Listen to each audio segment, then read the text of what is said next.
आज आमर market अणाला chicken हेले मो भौणी कहला ना कौन सब बड़े चिकेन कषा चिकेन भजा चिकेन झोल कलु आज टिके चिकेन टाको ब्लैक टाइप करके तरकारीटा करे ब्लैक चिकेन करी से ता इच्छा रे मु आज बनैबी ब्लैक चिकेन करी जहाँकि मसला गरम मसला ब्लैक टाइप भाजिकी ताहाको मु बाटी नहीं एबे चलतो आज वीडियोटा स्टार्ट करवा।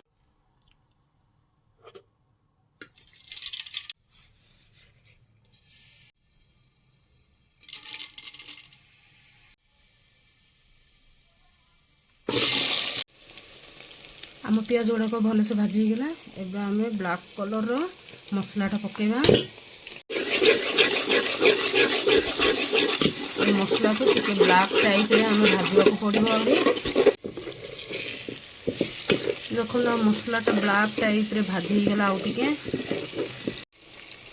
एबे आमे एथरे 1 स्पून हळदी गुंड पकेबा 1 स्पून लंका गुंड पकेबा।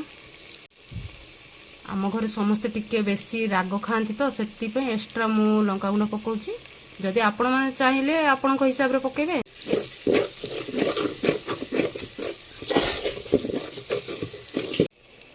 एबे आमे चिकेन मसला पकेबा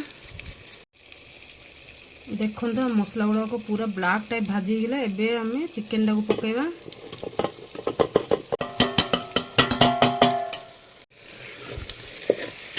एबे यहाँ को आमे तଳ ऊपर करी भल से घाटी देबा। एबे आमे स्वाद अनुसार लूण पकाइबा।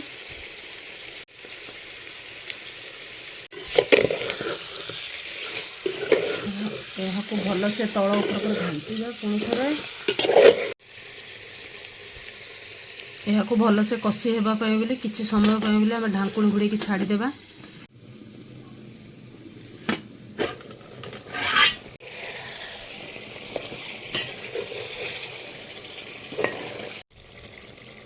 आम मांसटा भल से कषिगला एबे आमे आलू पकेबा। मांसटा भल से कषिगला से मु आलू भी पकेली आलू भी भल से कषिबा। एबे आमे किछि समय पे आलू आ चिकेन को भल से कषिबा को छाड़ी देबा। आमे चिकेन टा भल से कषिगला चिकेन में आलू एबे आमे एथिरे टमाटो कटा हुआ टमाटो पकेबा। मु 2टी टमाटो नेची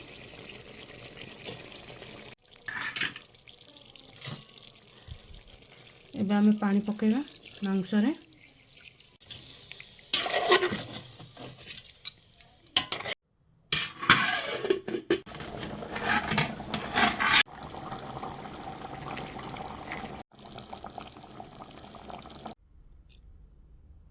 सो देखंतु आमर ब्लैक टाइप रो चिकेन करी रेडी हो गला।